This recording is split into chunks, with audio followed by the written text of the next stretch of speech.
tipikal ideal expectation ini cenderung sangat susah untuk sangat sulit dipenuhi, karena ekspektasinya memang lebih cenderung kepada excellence atau lebih sempurna gitu ya, itu untuk ideal expectation. Nah, berikutnya adalah ada yang disebut dengan normative expectation. Biasanya normatif ini lebih rendah dibanding yang ideal tadi, karena ekspektasi normatif ini dibentuk oleh produsen atau penyedia jasanya sendiri, bukan berdasarkan dari ideal expectation yang si customer tadi gitu ya. Nah, berikutnya adalah ada yang disebut dengan desired expectation. Ini cenderung lebih kepada tingkat kinerja yang diinginkan pelanggan dapat diberikan produk atau jasa tertentu. Tipe ini merupakan perpaduan antara can be dan should be. Jadi untuk ini perpaduan antara can be sama should be gitu ya. Oke, baik, berikutnya adalah ada predicted. Nah, predicted expectation itu biasanya tingkat kinerja yang diantisipasi atau diperkirakan konsumen akan diterimanya berdasarkan semua informasi yang diketahuinya.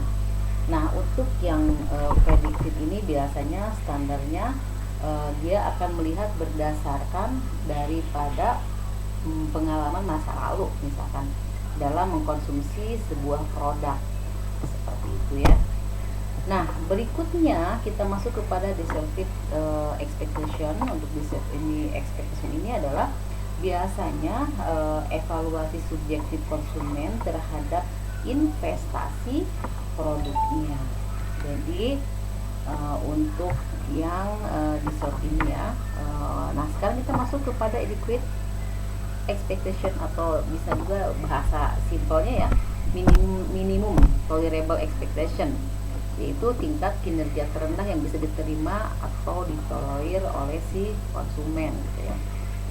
Nah, berikutnya lagi ada intolerable expectation. Nah, biasanya kalau intolerable ini lebih sedikit dahsyat nih, karena dia menyangkut tingkat kinerja yang tidak bisa ditolerir lagi. Contoh gini, bila teman-teman melakukan untuk fotokopi kertas, terus hasilnya misalkan luntur, tidak bagus, jadi jika suatu saat teman-teman mau fotokopi kertas lagi, teman-teman tidak mungkin akan pergi ke tempat yang sama karena sudah merasa dikecewakan gitu ya. Itu disebut dengan intolerable expectation. Terus berikutnya di sini ada worst imaginable expectation. Untuk worst imaginable expectation biasanya cenderung kepada skenario terburuk mengenai kinerja produk. Misal kartu kredit teman-teman pernah dibobol, atau bisa juga misalkan tentang sikap perilaku si debt collector yang sangat kasar. Itu worst imaginable expectation gitu ya. Jadi itu ekspektasi para pelanggan seperti itu ya.